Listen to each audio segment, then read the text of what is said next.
Thanks. I just got back from the South. I did a road trip, and this is out of my journal. I once visited a town where all the girls wore their wedding dress until they were married. At night, they swept the city like an infestation of winter owls. Okay, I want to just throw a note to myself to try this out. I just got back from the South. How y'all doing?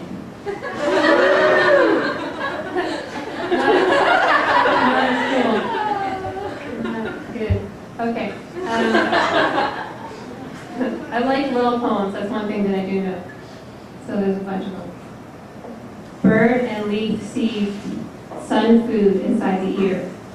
The insects that land on the skin are tiny harps. This pitch glass is drinking and making a dark wood circle for us to live. Waterfront Eve put his feet on the cold, stressed wood, inked with rot in some places. Tell him a coffin can roll out for miles. His organs shallow and tolerant, packed down dirt. His muscles smooth, young again. Nothing left in the eyes but nature. Anatomy rumpled up like paper, hearts and bones blotted out into rain. Letting go a mess of eyelash amphibians is a way to map out our bodies. Last night, we turned a plate into a house, a spine of an open, dry sail, moving sea stomach around the porcelain, waiting to be splayed out like a broken window into the open lap of our next drawer.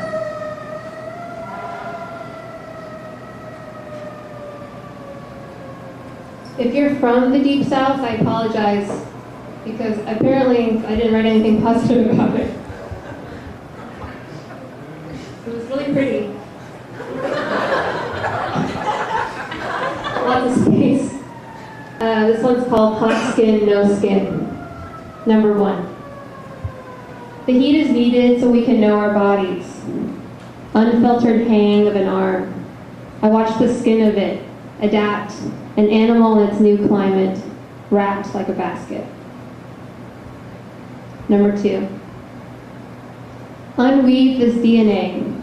Wag open the box bird. Set it out in random weather. Our house, lifted off its feet, somewhere in the middle, the femurs in Kansas are still sticking out where the vultures have stayed. No bees, only open wood hive left, waiting for its feast of rain. The stomach of the city will now look like a leopard field of dark cavities, all blood drained, a trail of wet orange peels left on the grass. We are young, we are young and I know it. Wet-legged, long-armed and colorful. A glimmering moth under a blue cup, your ankles hanging out like bananas.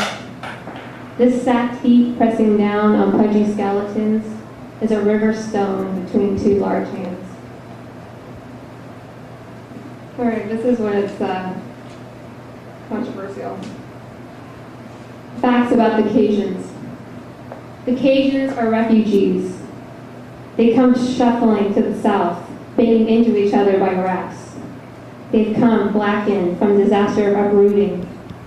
They were looking for a place where no warble of the earth could toss them about like fish, nor starve. They came by the thousands to live in the swamp. They've let the cypress covered in nitrous grow inside their open bodies and out of their mouths, buckling their families into the mud. The thick clock of the bayou inserted itself into their DNA, and it tied them there, not by crop or port, but by the sticky ghost tied to their limbs. The spider web material anchoring their gnarled feet underneath the ceiling of algae. Nothing can move them. This is why these vulgar beggars have borne a genealogy of chokers.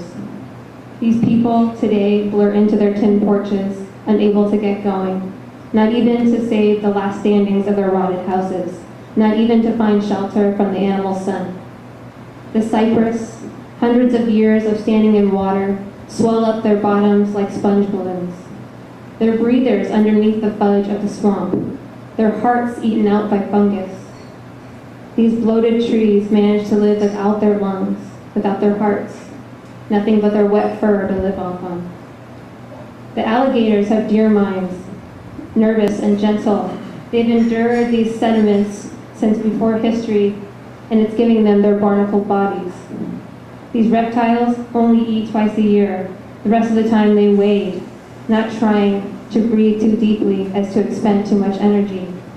They are magicians of stillness. The animals, the trees, the very earth which is missing its rigidity and seems to be sinking inside of itself, have infected the Cajuns. Their words are rounded and soggy at the ends. If they move their mouths, their sharpness will take too much out of them. Instead, they let their tongues swell up like the cypress butts, and they let the bayou fill up their mouths like a cow's cud.